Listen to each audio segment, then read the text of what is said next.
Alright, hey everyone, so I'm just here making another one of these videos talking about Oscar movies. I watched Things Could Always Be Worse, which is Joel Haver's movie he made for the Oscar with his friend Trent, and it's a very good movie. I enjoyed it a lot. It's a very beautiful film, and it definitely speaks to the power of creativity and just the power of this digital age of filmmaking we're living in, and just how much you can do with 3 hours of time.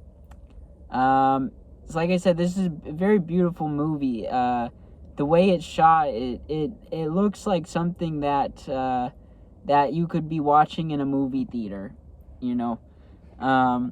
But it's right here on YouTube for free. And it was made in, if you don't count the editing time, I mean, it was just 3 hours they were shooting this thing. Which, it's just incredible what they made. I really enjoyed the movie. I don't want to spoil anything. With these Oscar movies I talk about, I'm not going to go into plot details or anything. Yeah, I thought it was a very beautiful film. And as the title says, things could always be worse. It's a very true statement.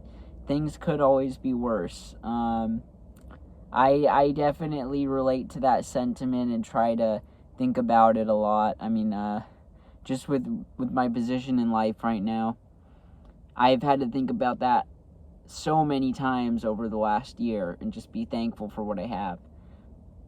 Yeah, I really appreciated this movie. I really enjoyed it. It gave me some good laughs. It's a very heartwarming movie. And just, you know, you can really tell that Joel and Trent have just such a beautiful friendship. So yeah, I recommend checking this movie out. It's on YouTube. It's free, as all these Oscar movies I'm going to talk about are. And I will, of course, link it in the description.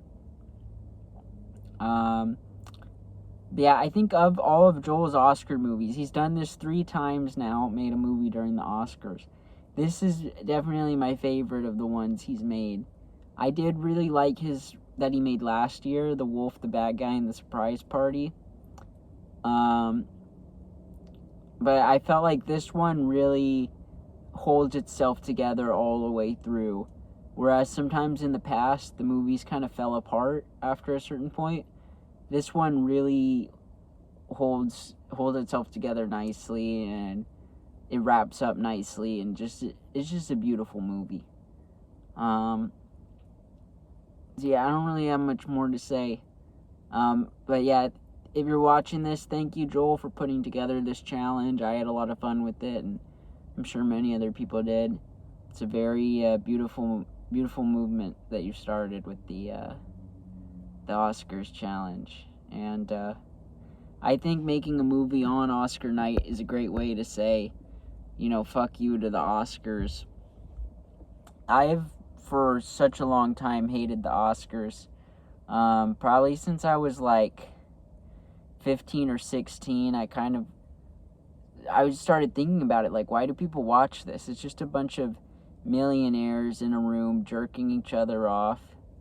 It's a celebration of the rich, and we're, you know, so many of us are never going to be in that room with that amount of money in our possession and be able to relate to these people. It's just so, I don't know if dystopian's the right word, but it just feels wrong. And I've hated the Oscars for a long time, and I'm glad to have found this challenge and to be able to participate in it and do something meaningful on Oscar night.